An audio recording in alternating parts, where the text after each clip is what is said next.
to this broadcast of the Resilient Advisor Podcast. My name is Jay Coulter. Joining me for this, the second installment in the thematic investing series, is the Tematica research team, Lenore Hawkins and Chris Versace. Guys, thanks for joining me again. Oh, thanks for having us, Jay. All right, Always so for those of you that are watching this broadcast live, we are on LinkedIn, Twitter, Facebook, and YouTube. We'll take questions if you are on Twitter. We can get those in real time. So please jump onto my Twitter handle at SJCoulter and send any questions that you might have. Let's get started. You both talk about how thematics are in and around everything in our daily lives, offering signals that we can use to make investment decisions. How do we do that? Lenore, I'm going to be a gentleman. Ladies first. Okay. Well, that's actually one of the really great things about thematic investing is the number of signals that we see from a variety of sources, looking at economic data, looking at any kind of third-party reports, surveys, new products and services that you can see just on the shelves, that you can see the advertisements on television, the way you can see companies changing what they're offering and how they're interacting with their customers.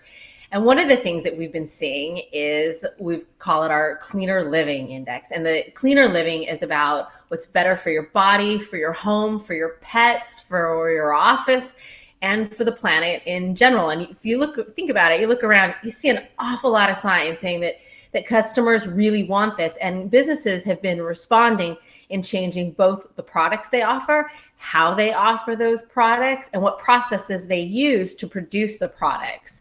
So when we think about cleaner living, we think about like cleaner eating. And that means both what you buy at the grocery store and you eat at home and when you're dining out. What are your options when you go out to dinner or to lunch? Cleaner products for your home, your body, your pets. What kinds of things are you putting on your skin? What are you putting in your body? What kind of supplements? What are you feeding your dog? How are you cleaning your home? We also look at the products and processes that how they affect the planet. For example, some of the companies in our index, they use, say, primarily recycled materials, or they have a production process that has a very low impact on the environment. All right, so let me put my cynical hat on, because as you know, most of my audience are financial advisors, and they're typically cynical people. Why bother with any of these things? Oh, that is an easy question, Jay. I mean, from an investment perspective, remember, when we talk about thematics, what we're trying to do is capture a structural change that is happening. And as Lenore talked about, there is a huge inflection point that we're seeing as part of this cleaner living theme. And I would encourage investors and everyday people just to pay attention to their time when they walk down the grocery store. I mean, there's some simple things that you can see, everything from more natural organic products that are lining the shelves, right? At the expense of... Look at where milk is, right? You used to have just milk, and now you have these. There's the milk is like little, and now it's almond milk, coconut milk, but cashew milk. Interesting point, right? They actually can't call it milk. It's correct. Dairy. It's a dairy beverage, right? non-dairy, whatever. Alternative. Yeah, exactly. So, but Lenore is right. And if you walk down or you go to the cooler aisles or the cooler cases, what will you see? You'll see a lot more product labeled natural, organic, no GMO, for example. You're starting to see a lot more Impossible Foods or Beyond Meat products that are taking up the shelf space.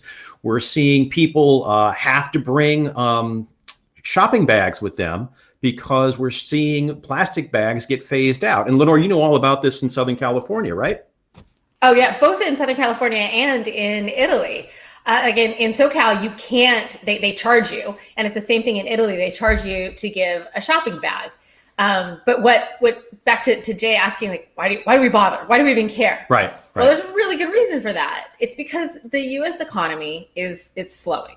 Most of the developed world has been slowing. Like in the past decade, we've seen slower growth than we've seen in you have to go back to before World War II. And that's not likely to change because the growth of an economy is based on just two simple things. It's based on the growth of the labor force and on the productivity of the labor force. Now, we have a challenge with the labor force in the US because of demographics. So you're not really going to see the labor force growing dramatically because of just the demographics within the country. And then politically, we're not super excited about having tons and tons of people. It's just a political reality. We're not saying a lot of people can come in and work here. So the labor pool can't grow. And productivity, we're already, as a developed nation that's highly technically advanced, we're already kind of pushed up. We need new breakthroughs to really get to a whole nother level of productivity. So with that, economy is just not going to grow as fast as it has in, say, like the 60s, 70s, and 80s. So with that, where you're gonna find your growth for your stock price to grow up, right? Because if you're not getting an expansion of multiples, which we've been seeing, but you don't want to rely on just that. What you want to see earnings growth. So for that, you need to find those areas that are going to grow regardless of the economy, regardless of how slow it may get. Right. And when we're talking about that, let's talk about like organic personal care growth, expected to be around 8 to 10% annually. That's a lot better than the like 2.5% GDP we're seeing. Supplements expected to grow over 6%. Organic food is expected to grow around 14% a year, versus what you usually see in the 2 to 3% range for just a standard grocery store. Right. And we're seeing that kind of echoed in the results that we're getting during this earnings season. When you look at companies like, say, a Coca-Cola, ConAgra, or some of these other well-known established food and beverage companies, as they share their outlook either for the current year or for multiple year growth rates. All right. Let's go a little bit deeper on a term you just said that I'm just not, the organic personal care growth. What does that mean? What does that entail? So let's break it down, because normally when you hear organic growth as an investor, you're thinking about growth of the course of the business on its own without acquisitions or anything else. But here we made it a little differently. So the organic personal care products, that's what those are. Products that are not made with colorings, not made with certain fragrances, other chemicals. And so the question is, what's the growth of those products that we would be washing our hair with, shaving with, for example? Great example, Gillette now has a fragrance-free shaving cream that you, Jay, can put on your little face and shave, and not only look good, but help save the environment. And for the ladies, like at Sephora, here's another one of those signals that this really is being consumer driven. At Sephora, they have a little clean label that they'll put on some of the products. You can go search for just those, but they assign it to makeup and skincare and hair care and all that. That doesn't have some of the nasty chemicals that you really don't want to be putting on your body. Right. And Jay, just to follow up on that too, it's not just what we put in and on our bodies. Right. You can take a look at for paints, for example. There's low VLOC paints now that are out there that have far less, unfriendly earth chemicals inside of them. So we're seeing a lot of this come around. And again, if you just, I hate to say, pay attention, but if you do pay attention in your everyday life, you're going to see this is a growing structural shift. And in other words, the tailwind is picking up steam. And I wouldn't say it's pervasive, but it's hard to miss. It sure seems like it's becoming that. I mean, just yesterday I got an email from a designer in Italy saying I couldn't even believe this, saying, come on in and make an appointment for us to show you how it is that when we make coats and the wool felt from coats, how we actually reuse that to be insulation for other kinds of coats, or we use it in some of the furniture that we make, and you can come in and look at it. But if they're putting that level of effort in, that's really saying that this is a way that companies have identified that can differentiate them both to investors, I would suspect, and also to their customers. The organic food number that you guys mentioned, I thought was pretty stark. 14% growth versus standard grocery stores, 2 to 3%. I can tell you 10 years ago, I wouldn't have put anything organic in my mouth if it cost extra money. And now, now in my household, though, everything is organic. So we have 2 kids. So we started organic when we had kids. I found the health benefits of eating organic food, and we spend the extra money in our household to make sure our kids are stocked up with organic food, and we eat it ourselves. And if we're making restaurant choices, the organic lens comes into play.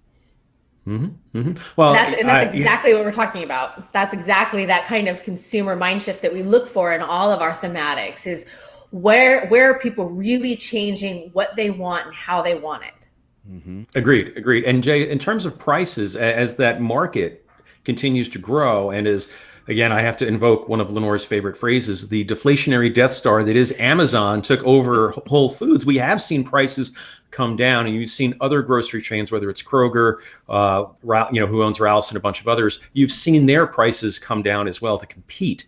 So I think that as the market continues to develop, as sourcing continues to grow, we'll see perhaps favorable pricing compared to the past. Yeah. So again, anecdotally from my own household experience, we would go to Whole Foods to purchase some of the organic materials we needed to cook. My wife does all this. She's a great cook.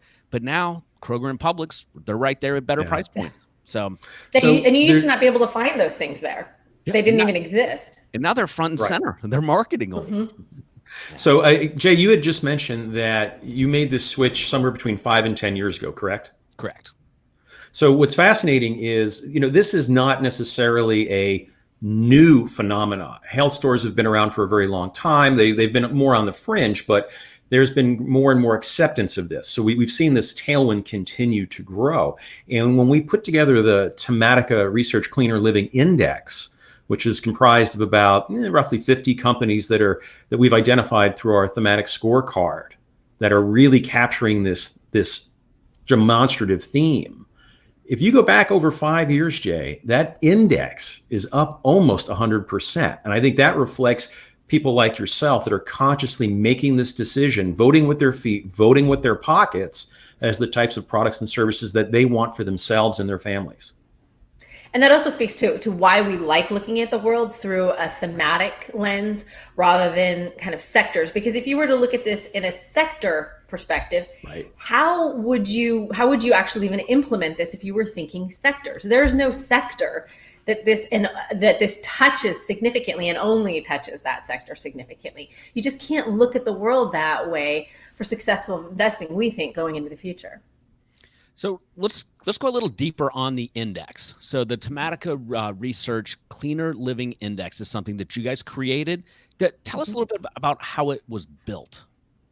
Sure. So as you know, Jay, we've got 10 investment themes plus or minus. Our view is not every theme will give rise to an index, but we wanted to create something that could be used as a benchmark for investors to really, as Lenore said, reflect this horizontal tailwind that is gaining momentum. So we sat back and we looked at our thematic scorecard that ranks about 2,700 companies according to our different themes. And we simply said, okay, let's take the cream of the crop.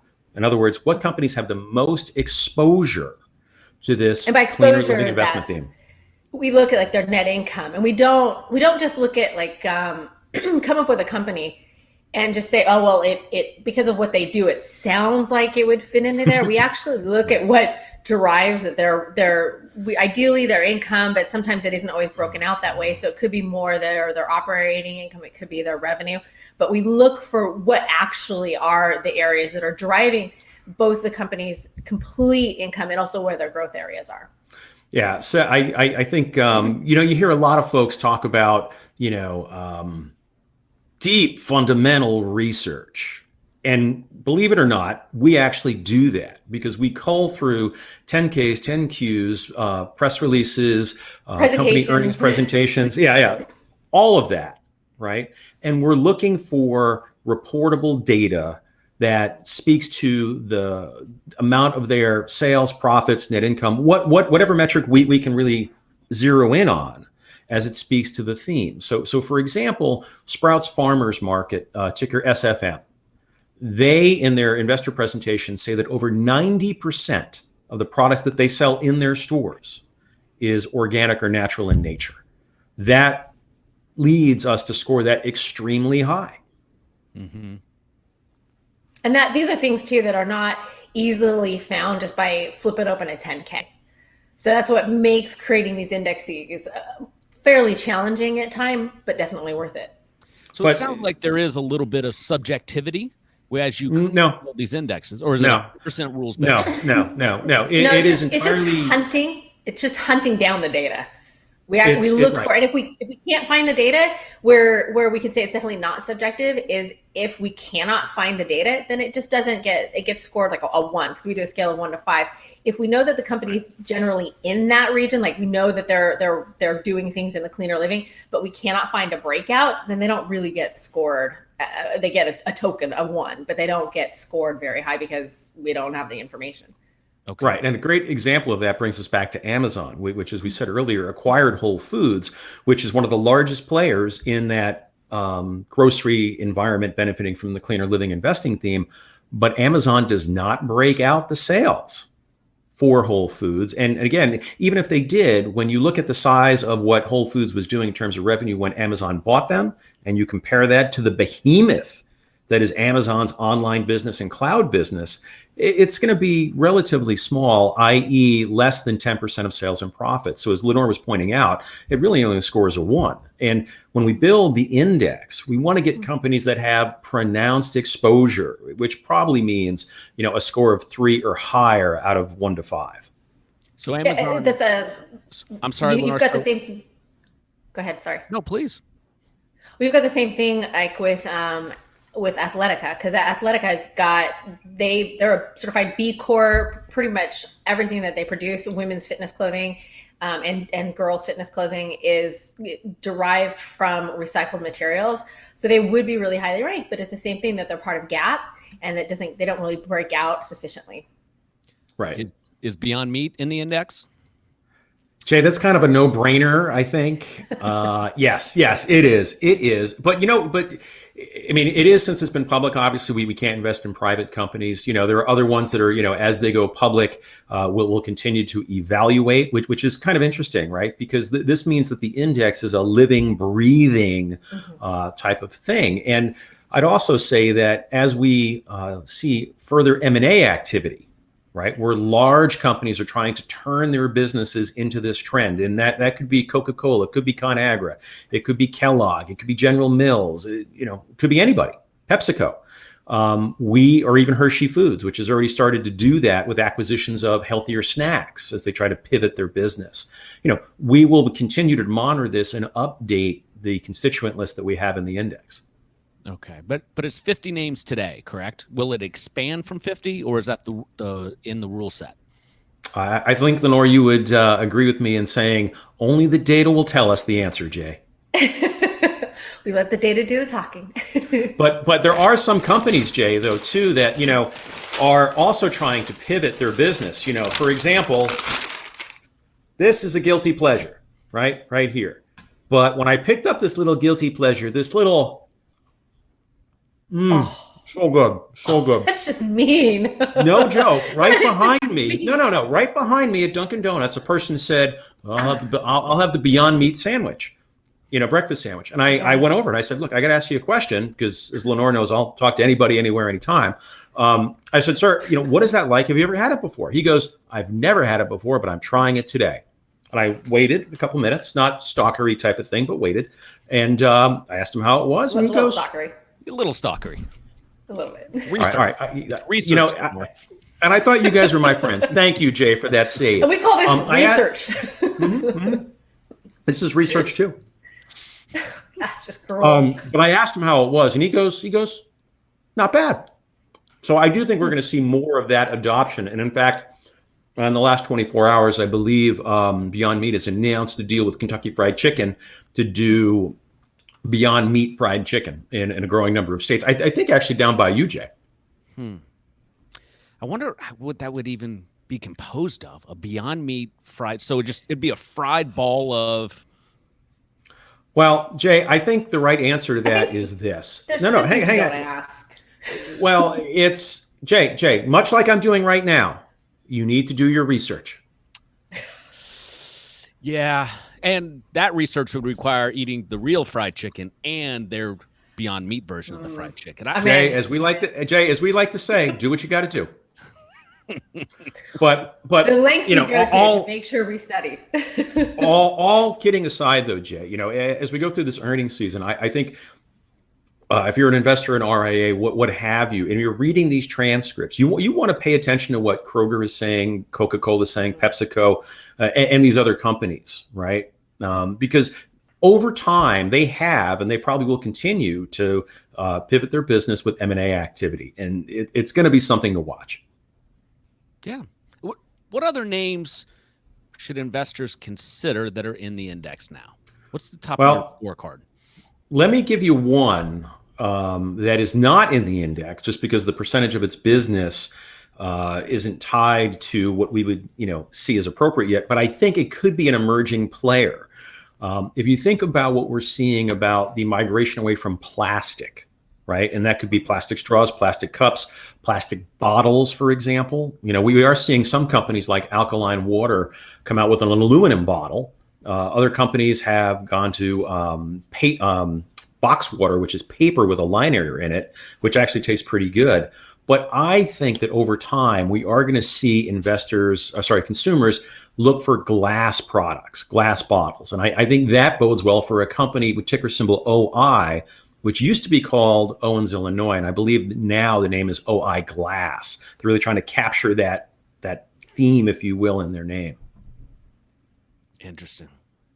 Lenore, you got one? Another one there's one that I think is really interesting that I'm also a user of the product. I know what this is. I know what this TREX? is. No. TREX. No, I was thinking Peloton. Oh, yeah, Peloton. Well, no, that's my other obsession. But TREX is a company that manufactures primarily decking material. And their deck boards are made of about 95% recycled material, which is reclaimed wood and plastic film.